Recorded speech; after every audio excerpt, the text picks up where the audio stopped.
दिन ये महीना सा, फिर आगे सावन सोमवार, चलो भोले शंकर के द्वार। चढ़ावो फूल बेले के पान, चढ़ावो फूल बेले के पान, चढ़ावो फूल बेले के पान, चढ़ावो फूल बेले के पान। ये दिन ये महीना साल, फिर आगे सावन सोमवार, चलो भोले शंकर के द्वार। चढ़ावो फूल बेले के पान, चढ़ावो फूल बेले के पान, चढ़ावो फूल बेले के पान, चढ़ावो फूल बेले के पान।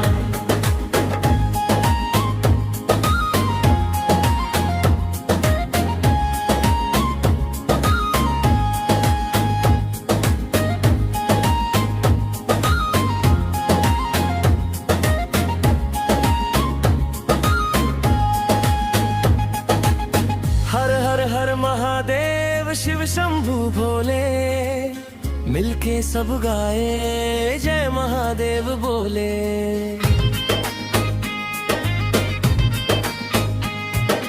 हर हर हर महादेव शिव शंभु भोले, मिलके सब गाए जय महादेव बोले। हावे नीलकंठ सबले महान, हम गावो जियो कर गुणगान। चलो भोले शंकर के द्वार।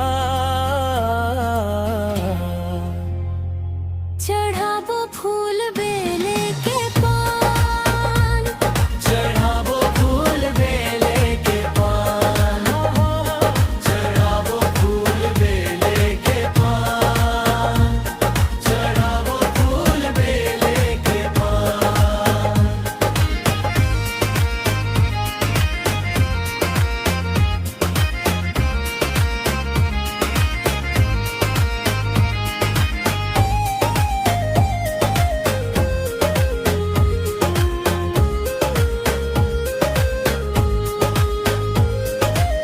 घट घट के वासी हावे त्रिनेत्रधारी, सबके दुख लहरे शिव गंगाधारी।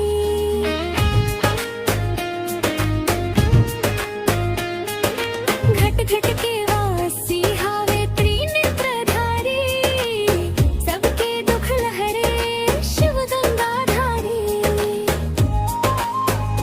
सब देवोले देव महान, हम गावो जियो कर गुणगान। चलो भोले शंकर के द्वार।